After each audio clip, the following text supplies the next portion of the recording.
يا أهلا ومرحبا يا أخ محمد. السلام عليكم يا دكتور عباس الجنابي. وعليكم السلام ورحمة الله. أحييك وأحيي الحاج أشرف السعد. الله يبارك فيك يا رب. أستاذ أحمد، واقسم بالله العظيم، اقسم بالله العظيم، اقسم بالله العظيم، احسن قناه واشرف قناه، قناه المستقله. الله يبارك فيك.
ايش يعطي حكم. والله العظيم اقسم لك برب العزه والجلال انه بن علي قبل يومين من هروبه قال لي الهاشمي نقول لك يا نبيل، نقول لك يا نبيل والله العظيم، والله يا نبيل قوله يا سيدي والله العظيم تقابلت مع ولده في الحج هذاك في 2003 والله العظيم قبلنا نجيب الشابي وحزبه يا سيدي كيما نحن هنا في بريطانيا. اقسم لك بالله العظيم لا احتجت يوم باش نكلم واحد ولا نطلب واسطه في واحد في هالبلاد. اقسم لك برب العزه والجلال لا يوم طلبت واسطه من حد في بريطانيا او احتجت.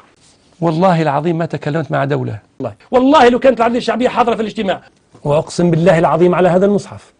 بس والله يا أخ حمادي أقسم بالله العظيم نادرا إذا أني شفت واحد عربي زار تونس، أقسم بالله العظيم غنيناها في المحكمة.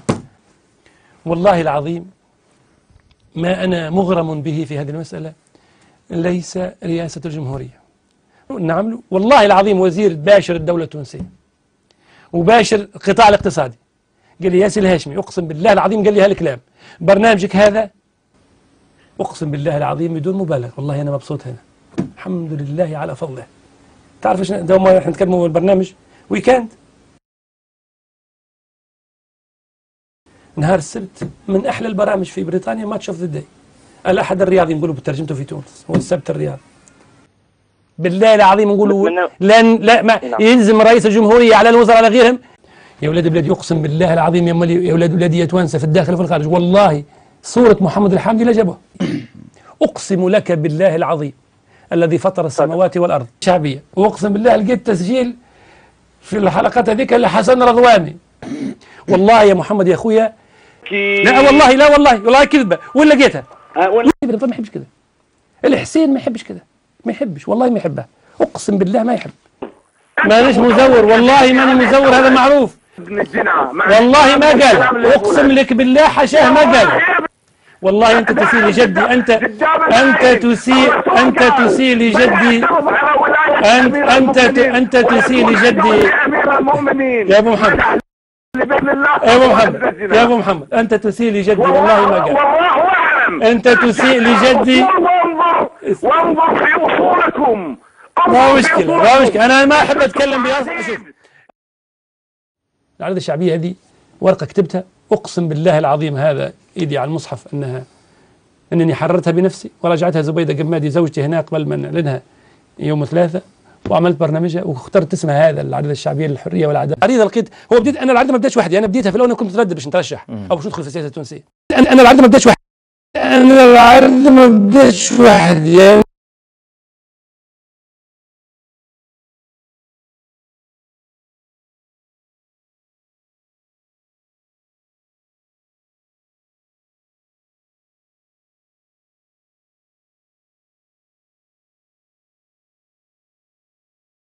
التنمية صراحة يعني جهد كما ولدي سامي يعني حاجة رعيتها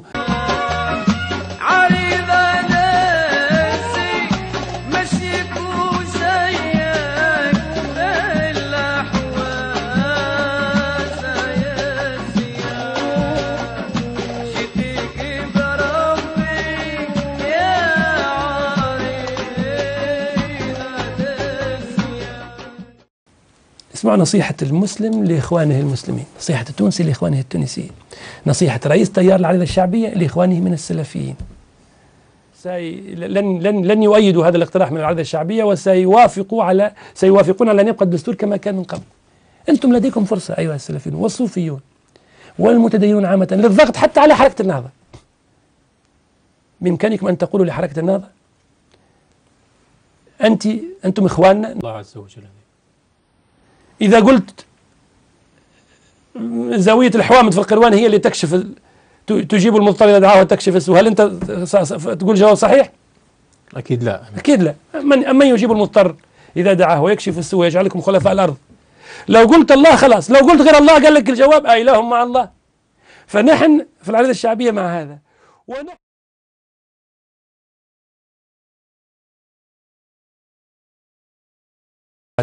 بصراحة هو فيها امرأة صالحة قالت لي يا سي الهاشمي إن شاء الله التوانسة يقبلوا برنامجك وتحكم، وإن شاء الله ربي حينوب عليك لما تجي الحكم، حينوب عليك برشا بترول. هي قالت لي هيك، قالت إن شاء الله يكون وجهك وجه خير على البلاد وإن شاء الله. وقالت لي أنا ذاتي عندي تو نعاون في الحكاية دي. كرها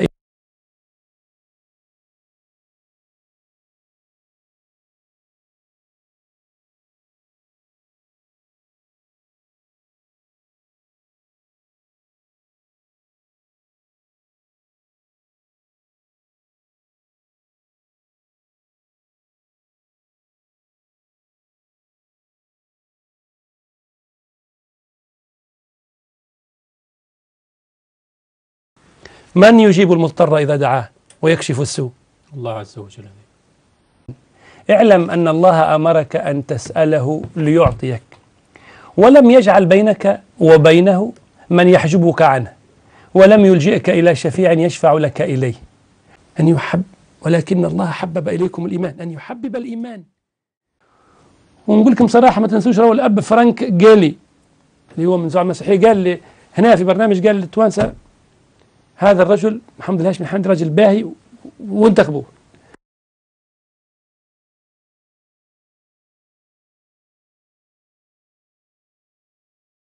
أنا عارف يا أخي طارق، أنا أؤكد لك يا أخي طارق. قلت لك يا دكتور الهاشمي، قلت لك ثم دراسة عملها طبيب نفساني يقول فيها اللي أنت شخصية هشة ولا تصلح لمقامات عالية في الدولة ويسهل استخدامك. طيب يا أخي طارق، إذا أنت حللتني وعرفتني على طبيب نفسي مباشرة. نعم. حللتني وعرفتني على طبيب نفسي. لا مش انا حللتك، يعني قلت لك ثم دراسه عملها عالم مختص في علم النفس يقول ان انت شخصيه هشه ويسهل استقطابك ولا تصلح للمقامات العاليه في الدوله، انت كل ميسر لما خلق له كما قال. طيب اخي صحيح يا اخي العزيز يا اخي طارق، انت تؤمن بالشعب التونسي بانه حر في اختيار قياداته ولا لا؟ لا اعتقد انك ستصل. اسمعني بس، انت تعلم الغيب؟ وان شاء الله. وقالت لي انا ذاتي عندي تو نعاون في الحكايه دي. قلت لك بحول الله انت مش ممكن باش تكون رئيس على تونس. أيوة. حتى يلج الجمل في سم الخياط. طيب اخي العزيز، اوكي، اذا اراد الله ذلك، اذا اراد الله انه